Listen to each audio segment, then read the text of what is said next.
listening to Not So Live from Asteroid G, picking up our shield and throwing it viciously at bad guys. I'm your host, Mike Finkelstein. Your buddy Mike the Ghoul here, going to try to keep his anger in check after this movie that he just saw, I think. Oh my god.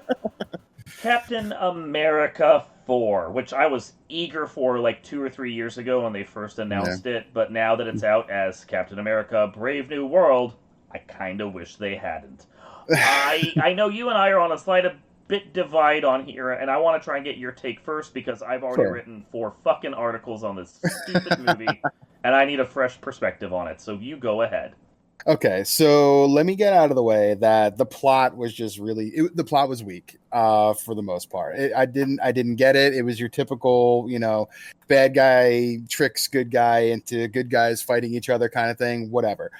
What I liked about the movie was Sam Wilson's character and that Anthony Mackie brought to the table. I thought he did a great job as Captain America. He's got huge shoes to fill with, Steve Rogers and Chris Evans, donning that for the better part of 15 years or whatever.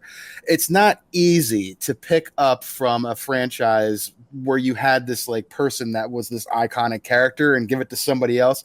I thought they did a really good attempt at trying to make his captain who he is. And what got me and made me feel like, okay, when we talk about this, I am going to say that I like this movie because of this scene. It was at the end of the movie when he's in the hospital talking to his friend. The emotion that I saw him having talking to his friend made me really kind of understand the turmoil that I think he felt in the show and everything that didn't really come across very well in Captain America Winter Soldier. The dichotomy of how do you be this iconic thing that people look up to, and they're like, yeah, you look up to him, but people aspire to be you because you're not the person that's invincible. I really appreciated that they tried to give that character that dynamic, and that Anthony Mackie's face and his emotion, I bought it. It was a great acting job by him. The movie itself had ups and downs. Giancarlo was quite good. Harrison Ford, I think, did a really good job. I'm confused about how a character like Thaddeus Ross can do such a 180, but I mean, family makes people do things, and he really misses his daughter, so I get it. Bringing back Liv Tyler, I was here for it. I was hoping that they would do that. I thought that was her voice on the phone. I liked it. I liked that they brought her back. I can appreciate that. But overall, the villain, if you can call him that, was weak to me. The mind control thing was weak to me. And the whole just Ross at the end giving himself up and going into the raft and saying, this is where I belong. That's not the General Ross that we've come to know through 20 plus, almost 25 years of these Hulk movies. So I don't know. That part was confusing. Anthony Mackie made me like the movie. But those things, I don't know how you can overlook those and not be confused. When we put it this way, I agree with your basic points.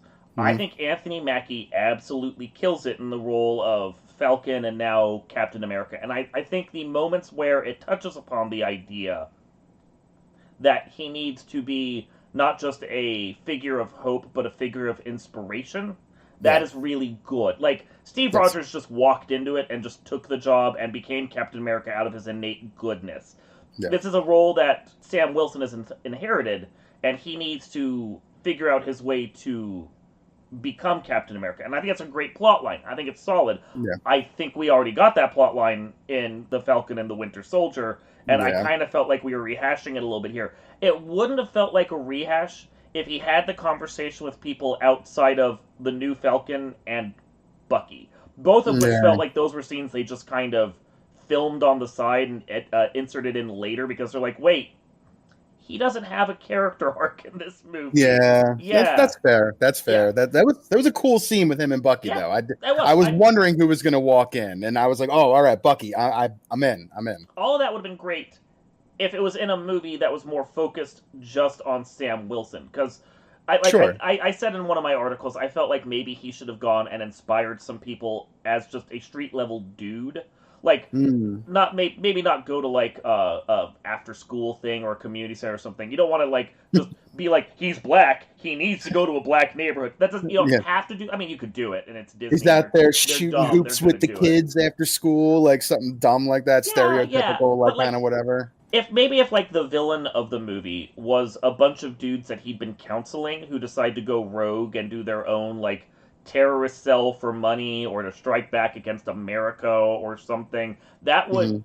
make more sense to me as something that ties into Sam Wilson, because if he has a connection to the villains and he's been trying to counsel them and show that he's more than just the dude with the shield, then Right. that gives an arc to what Sam Wilson is doing. The problem is the fact that Sam Wilson was weirdly, awkwardly stitched into what was essentially an Incredible Hulk sequel that clearly Mm. was waiting for the Hulk to show up, who just never did. There was a very like the build up for that. Like Yeah, I thought initially that I was like, you kind of spoiled a bit of a reveal here. It'd be kind of cool to not know exactly what's going on with with Ross. General Like, Ross. Yeah, what's happening here. the But you trailer gave it killed away that. in the previews. Yeah, the Yeah, trailer killed yeah, it showing the Red Hulk. I mean, I think like little things like him breaking the table in that one scene when he was on the boat and he was squeezing the pipes. I thought they would pan us back and give us a look at the pipes and like have like a hand grip mark in there, and they didn't even do that. I was, why didn't you show me what he did? You heard yeah. these pipes squeal and break. Like these would be things you show there, alluding to there's something going on, Hmm. but we're just waiting for that moment for him to break and become Red Hulk. But it also ties into the fact that, and I did write a different article on this. I wrote so many articles on this, guys. If you're listening to this podcast and you haven't gone and read them, go read the articles. I have so many. I had 4 days worth of thoughts after this, which is just ridiculous. I have a problem. But So also, if you guys are listening to this and you've already read his articles, thank you for being a degenerate. yeah, yeah, be a degenerate with me. It's great. No, but it's one of these things of the Marvel Cinematic Universe from Phase 4 onwards has been, I think calling it poorly planned would be an understatement. Rushed. Rushed, didn't go in with a clear thought. There Yep. was a lot of planning and thought put into the first couple phases, Yeah. especially Yeah. because Feige had to prove to the studios that he could make this work. So you had Right. to have like a plan, and you had to have one guy focused on making these movies, and he only made one or two or three a year for a while, so that the one dude could keep an eye on all of it and shepherd them and keep everything focused. One guy running the universe, and that was great. Then we got to phase 4, and Disney's like, hey, we need Disney shows, and hey, we want more movies, and hey, we need you to do all of this on a tight schedule with COVID going on. And Feige, bless his heart, can't do everything. So instead Yeah. of having one guy overseeing a tightly plotted universe, we had a multiverse saga which doesn't have a main villain, especially now that Kang has been fired, and a dude Yeah. who's supposed to be running it who has now suddenly, if we're being kind, 10 projects a year to keep an eye on, and he just can't. And there Yeah. was It's no it's a plan. lot. It's a So, lot like, for him to handle. where you should have had Falcon as one of the first characters with a movie in there, and then he should have shown up a couple times in other films. Hmm. Bucky should have been introduced there, and then had his own thing that he was doing somewhere else. Yelena should have had a couple of projects in the first couple phases, leading Yeah. to Thunderbolts. These should have been our core characters, because I feel like of all the characters we've gotten, they're the only ones that we've gotten any development on. They should have been our lead three Avengers, and they're all kind Yeah. of associated and kind of know each other, and it works out pretty well to make a core team of a new Black Widow, Winter Soldier, and a Captain America, and that Mhm. feels right in a way, you know. If It you does. That's true. Yeah. string other people around and insert one of them in little cameos here or there, all while Kang is in the background plotting and scheming in like bonus scenes or side plots, like Kang sees what's going on with Spider-Man No Way Home. It's a Yeah. multiverse thing. He spies it. He doesn't have to be involved in it, but if he's just watching it in a couple scenes unfold, that at Hmm. least builds Kang a little more than we got, which was nothing. How many years of buildup we get like a little bits of Thanos here and there at the end of Right? these movies? Yeah. Like the same actor who was scenes of Thanos was not Josh Brolin at the end. It was how Yeah. long they were working on that. Yeah. They didn't even have him cast. They showed him in Avengers, the very first one, and Yeah. then they hinted that he was trying to get the stones in Hmm. Guardians of the Galaxy, but they started Hmm. setting up those stones even Hmm. beforehand. So, Yep. like, even if Thanos wasn't out there, you were like, okay, this is a stone, and this is a stone, and these Hmm. stones are over here. So we're Yeah. we're learning about his plan the whole time. Kang never had a fucking plan, which is the Hmm. fault of Marvel. Firing him and deciding to bring in a new villain instead is also not a good move. They should have just recast the fucker. Yeah. But you needed to build him more, and you needed to give us some idea of what he was plotting and scheming, which we never got. It was bad from start to finish, and that's how you get a movie like Captain America Brave New World, where it's a guy we haven't seen in, what, 3 years? taking on a role we thought he already had in a movie that isn't even his own movie. Yeah, yeah. I don't know. It was. I mean, I think you really kind of hit on it a little bit. I think of the word investment when I think about, Marvel now. Like, what characters am I invested in? Who do I care about? Who am I still attached to? When Bucky walked on the screen, I felt that. Yeah. I was like, okay, Bucky, cool. I feel that to a degree with Sam Wilson's character. He was there in the lead up. He went through some shit. He was put in prison, in the original movies before everything all went down. Like, I have some attachment to him, but like what really got me to make me think of this movie, like when his buddy, the new Falcon, went down, I was like, damn, I don't care. I feel bad for Sam, but I don't care if this character doesn't make it out. Is this just like, okay, now he's going to die and that propels Sam's arc in another direction? That's where I thought Falcon they were going. Oh no. Was it dinosaurs or something? Guess we'll have to find another Timmy. Like, yeah, exactly. But yeah, no, I agree with you. There's a certain amount of that Top Gear meme of, oh no. Anyway, like, yeah, exactly, you just don't care. Exactly. He's a fine character, barely developed, and mostly just a cocky dude we vaguely know. Yeah, and through no fault of his own. We don't have an attachment to him. He's supposed to be the new Cap's Bucky, but we have no development to him the way we had development with Bucky is a great fucking character from minute one of his introduction. Right. Exactly. We care about him. We care about him so much that he's probably the only person left from the original franchise we're still following. Like, yay, Bucky! Yeah. And then, Sam Wilson's great because he gets introduced and they give good chemistry and they're good buds. And I like Yelena because she's introduced and immediately steals scenes that she's in. And then she shows up again in Hawkeye, and we know she's showing up again in Thunderbolt. So I kind of have a bit of a vague connection to her. But there's plenty of characters. Like, I liked Shang-Chi. We haven't seen him in 5 years, and I don't fucking care about him anymore. Will I give a shit if Ms. Marvel shows up again at this point? I mean, she had 2 projects, but no. We don't see enough of them. I don't even fucking care about Nick Fury anymore, because the projects he was in were bad, and he hasn't been in anything else. Like, it's awful. The old guard's gone, and they tried to bring back a little bit, like bringing back Tim Blake Nelson as Sam Stearns, Mr. Blue. Like, okay, I get why this guy has a knowledge of Gamma and what it's all about. First of all, with the interaction, because that's a lot. Like smart guy Gamma, like sure, okay, whatever. But there's a connection there, so okay, I'll buy it. And Ross putting him in jail for years and using him as his own personal think tank. I'm buying it. I'm with it. I'm good. Okay, but then that. I can't get over the arc of Ross. I just can't. Like what in any movie? Yeah, what in any movie or anything he's done has shown you anything that this was the character he was going to be. Well, and that's because we should have had more development of him. Again, I alluded to in one of my articles. What you should have done is early on in one of the Marvel pieces, maybe Falcon and Winter Soldier, have him show up, have him do a couple quick things, act like a heavy for a few scenes yelling at the two of them, like like that police captain who's like, "Damn you cops and your mischief," have him do that kind of fucking thing, and then after that, and maybe he helps fight some terrorist group or something in that show, and he gets a bunch of credit and is on news programs. That builds his profile. Then over the course of several movies, you just put like posters up or news reports of him like running for president, maybe ads running in the background. You do little things. That way, when he shows up in a Captain America movie that's actually about Captain America,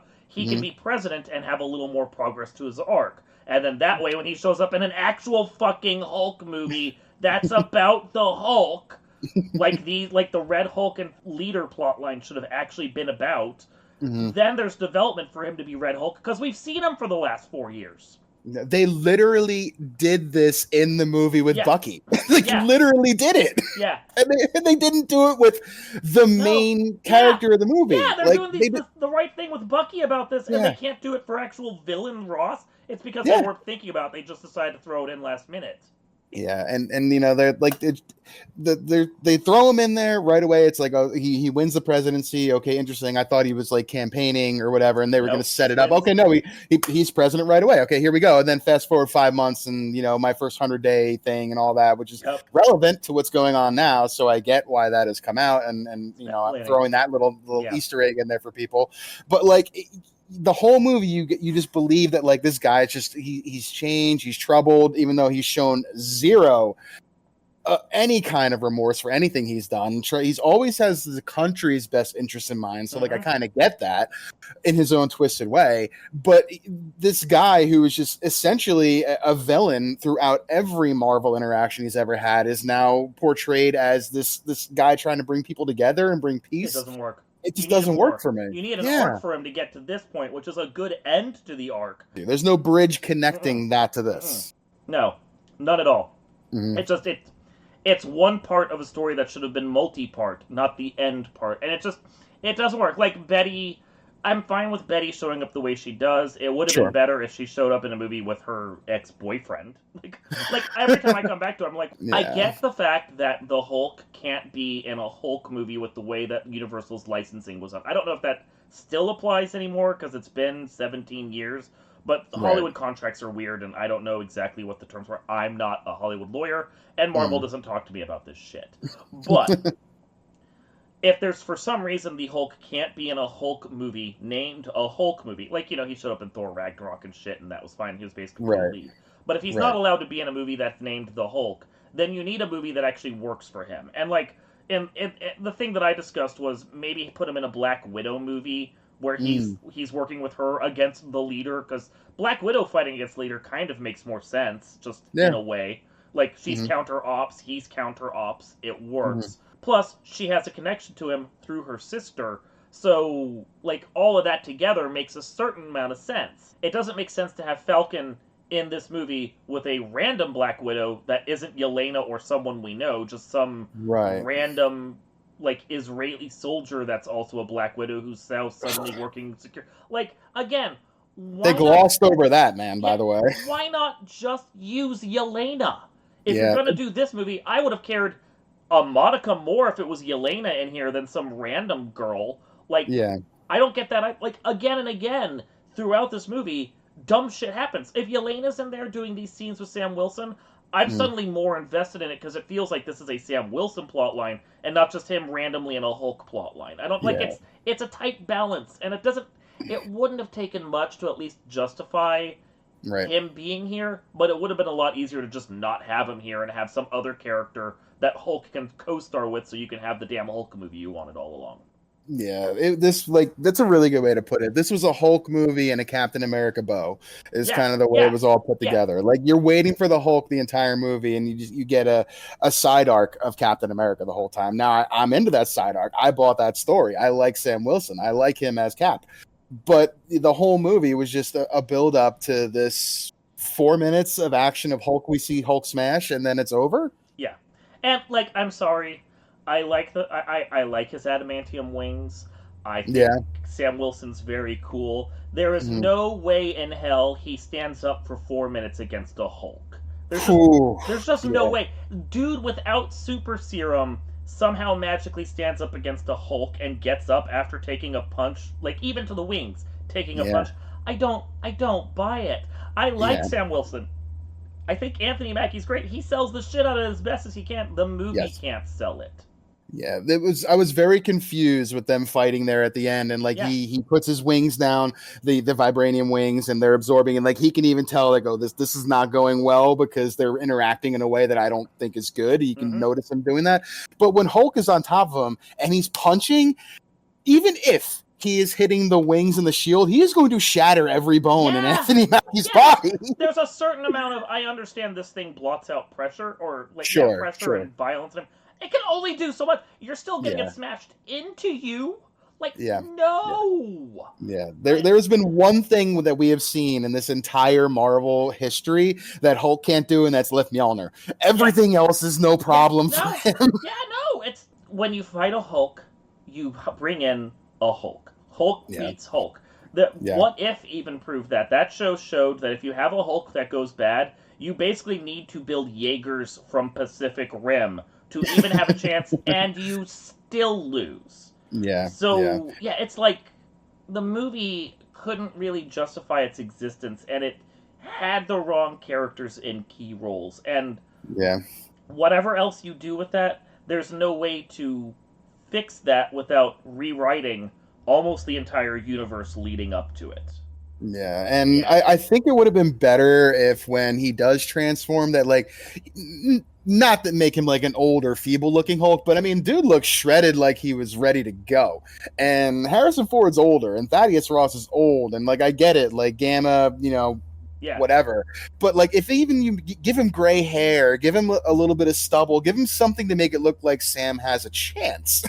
Cuz Thor, a god, battled to a draw against Hulk. Yeah. Cap's good. He ain't no god.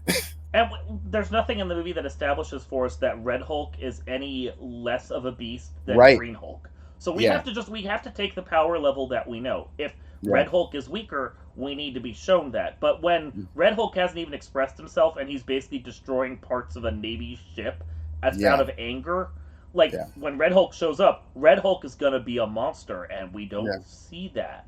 Yeah, he annihilated the White House in 2 single jumps. How is Sam Wilson lasting 5 minutes? And all respect to him in the world. Shitty American construction. What are you going to do? You hire a contract. Yeah, but I mean, parts of the movie did work for me. I touching on Giancarlo a bit as well. Anthony Mackie was great. Giancarlo, I love anything he's in. I love this guy. I think he's fantastic as an actor. He plays the best scumbags in the world. Sometimes he just has that face you just want to punch.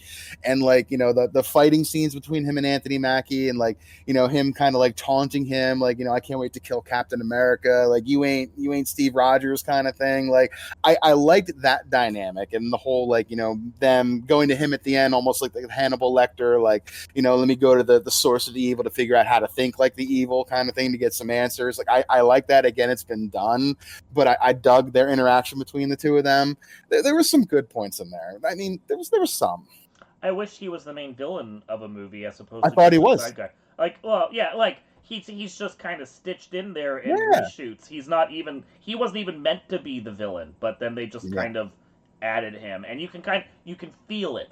You can feel how the movie's just like, oh, we should put someone that Sam Wilson can actually treat as an actual villain on his terms in here. Let's just write in some scenes and tack them in afterwards. And he has 5 minutes of screen time. It's good 5 minutes. Yeah. It would have been better 5 minutes if he was developed. Yeah, they did a lot of callbacks too. Like he references that he was there in Harlem, in the Hulk movie where Eric is that Eric Bana? No, that was still the Abomination one. That was Edward Norton's. Okay, yeah. They alluded like he was the one who picked up the Abomination and the Doctor kind of thing. Mm-hmm. So I mean, okay, I guess we're kind of tying it in there. Like there were little things that if you know the universe, you're gonna get here and there. But my wife has watched a lot of these, and she gets a lot of things in the universe. I caught the when Cap and Falcon are talking, and he's like, figure out who this girl is, and he's like, oh shit, she was trained in the Red Room. She's ex-widow. I caught that. I knew what that meant. Yeah. My wife had to turn to me and goes, what does that mean? And you shouldn't have to have somebody that's seen 20 movies ask that question. Yeah, there's too much, and it's just not enough development. I think the Black Widow movie was crap. But if we're going to keep it in the universe, then you need to reference the Red Room more, or make it more important. Have the Black Widow show up more. Or don't reference it at all and just have it fucking be Yelena. And why is the U.S. government okay with the chief of security being former Widow? Right. Why is that okay? It's not that seems like a problem. If we had a movie where she saves Thaddeus at one point, that makes sense. But they would have less of an issue with it if it's just, again, fucking Yelena, because she's got a connection we understand. She's connected to Valentina, the CIA director. Right. CIA director could just put her in the White House, and that makes perfect sense. Some random Red Room Black Widow, though, that makes no sense. Especially when, I think, at least in the comics, and it's not countermanded here, she's ex-Mossad. You don't get a security clearance if you're ex-Mossad. I don't care what you say, okay? They're fucking great spies. They're real killers.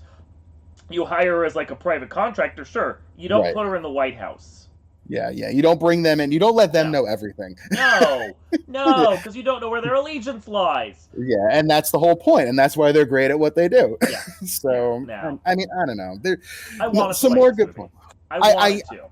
We're picking it apart a bit, and the more that we're talking, the more flaws I'm finding too. That still does not take away my joy of enjoying the movie as a whole. cool. Sure. Bad moments here and there, questionable things, sure. I still think Anthony Mackie was great, and we talked about that a little Yeah. bit. I call it tolerable. Because Yeah. if you compare it to what's come out in Phase 4, for the most part, it's one of the better Phase 4, Phase Yeah. 5 movies. That's not Okay. a high bar. I definitely don't think it compares well to the previous Captain Americas at all. Like, I think it's Yeah. really bad in comparison to those. But it's a tolerable movie. My wife really liked it. She called it an A minus movie, which, Yeah. okay, she had fun. She got to see some good smashing, she got to see Anthony Mackie. It was a good Yeah. time. That's cool. If that's all you needed from the movie, that's fine. I'm too much of a writer with too much of an emphasis on character Right. development as a core for me that I couldn't just shut my brain off for that. And I know it's a Marvel movie, and there's a certain amount of shutting your brain off because it's just dumb superheroes, but they still have to present a decent enough story that I can get lost in it to an extent. I'll accept some dumbness. I'll accept some weirdness. I'll accept Mm-hmm. little plot holes here or there. Like, the whole last act of Captain America the Winter Soldier is just a big explosion fest that doesn't suit the rest of the movie. Do I care? No. Fucking Yeah. great movie. I'll watch that shit all day long. Yeah. I could accept some of these things. I couldn't accept it in Captain America Brave New World because there wasn't enough good stuff to balance out the crap that was bothering me. A lot of the movies also had like some kind of like sacrifice slash like gain thing. Mm-hmm. Like I mean, I guess Falk's Cap now, excuse me. I guess Anthony Mackie and Sam's journey as Cap and kind of figured himself out as the overarching arch and redemption of this movie. But like, I mean, I just keep coming back to what they did to Ross and how at the end of the movie he's in the prison and all that. Like, I just didn't buy it. Yeah, that's so out of character. You know, you have.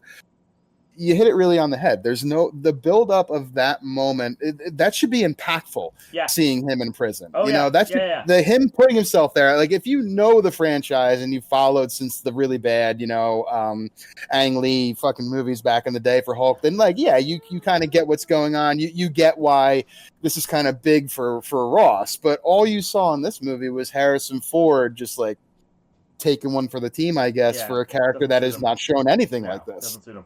And I'm gonna make a point. It's not a good movie, but I have a soft spot in my heart for Hulk, the Ang Lee movie. I recognize it's not good. I do, right. But it's better than the Incredible Hulk, and I like it for what it does. We'll talk about that movie too, but to piggyback on what you said, like, because I don't think we talked about the original Hulk. No, most people don't watch it because it's kind of bad. What I do like about that movie too, upon like rewatching, is like they tried to really make that feel like a comic book, like the way it was shot. The cinematography was cool. The panels almost looking like that they were, you know, like paneling out, like they're like storyboarding. That's the word I'm looking for. Cool I dug that. That was kind of really cool. Neat. And you hired Ang Lee to make a Hulk movie. Ang Lee delivered a very Ang Lee movie. It's a lot of pathos. It's a lot of drama. It's quiet and studying the characters. I mean, this is a dude who made Crouching Tiger, Hidden Dragon, one of the greatest action movies of all time, which is like 95% talking. Right? And it's glorious talking. And then he went on to make Brokeback Mountain, and you're like, okay, I know what this dude likes. And it's not a monster movie. So the fact that he cranked out something pretty watchable for the Hulk, I thought was kind of a win, honestly. Yeah, you're right. It was the way it was shot after the fact. Because we're getting off topic a little bit. I love the Ratmore Hulk.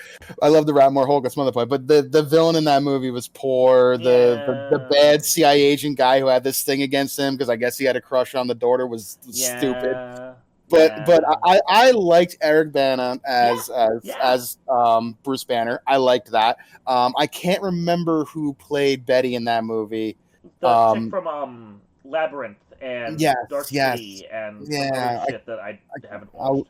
I'll have to look it up. Dark City is a great movie. I love you should. Dark City. So Jennifer Connelly, thank you. You know, bringing her back would have been pretty cool. And like, she was good in that movie. And like, I bought the dynamic between her and Bruce and the real emotion there. And like, the first time you see Hulk Hulk right there because she's the one. Like, you kind of got that a little bit in this one too, with you know him thinking about his daughter and all that, and giving him the courage to walk out. Yeah.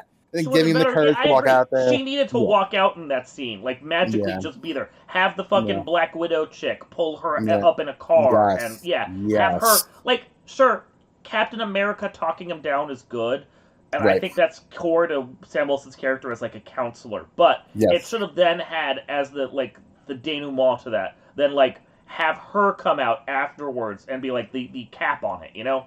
Yeah, Yeah. that would have been great. You know, have like him talking him down a little bit. You see him calming down ever so slightly. You know, Yep. the fires out of his eyes. Yep. But then he looks over Sam and he sees Betty. Yeah. And then That he works. starts to like de-Hulk. And Yeah. that works. That would have been works. great. Yeah. That would have been good. Because then you get she's the one who brought him back. But instead we get her walking in the last few minutes of the movie, visiting him in prison when he's already at his most vulnerable and the moment's gone. It's gone. It doesn't work as well. Yeah. Why does Marvel not hire us to make these movies for them? I swear, we have much better ideas. Look, we just throw shit at a wall and it sticks, man. Yeah, what can I say? right. Like it's good back and forth. Yeah. So I don't know. Overall, the movie was a solid C for me in the realm of like the way Marvel's been, which would have been an F back in the day of Phase 1 and 2. It was a good movie. I liked it. I think I enjoyed this more than I thought I would. I went there for what we were doing. I went there because I hadn't seen a Marvel movie in a while. I went there to see good acting, and I got that. The story, after picking it apart a little more, the flaws are throughout, and there's issues. It's gone from like, Marvel's gone from storytelling this like ultimate vision to like just like cramming as much as we can into every movie. And to your point, there's no build up, there's no attachment. So I hope that like what we got in this with Sebastian Stan, I hope translates very well to Thunderbolts. I got excited for that preview. I didn't know what Thunderbolts was going to be. I don't. This is beyond my knowledge of comic book here. I like that dynamic. I like the cast they're in there. Yelena's there. The dude from Stranger Things is there as a Red Guardian. Like I like him. So like I'm in. This looks like a slapsticky wannabe kind of like Guardians-esque movie, but I'll buy this cast interaction. So there's some good here, and there's some good lead-in. But like what you wrote for Bucky to translate into Thunderbolts, you gave me none of that shit for Thaddeus Ross translating into this movie. And so I think I'm with you on this. It's a C movie at best. Did I like it better than the third Ant-Man? Absolutely. Is that where I think Marvel should be at this point? Abso-fucking-lutely not. No. They've come too far. They've done too much over the last 20 years and given so much like, great memories to people to just like it's cramming product down people's throats again. Yeah. Oh well. This is C'est la vie. C'est la vie. Yeah, no, I agree with you. This has been Not So Live from Asteroid G, thinking that maybe we really should have just stopped at Endgame. I'm your host, Mike Finkelstein. Your buddy Mike the Ghoul going to go control his anger a little bit because, he's sad. Take your pill. Take your pill. We will see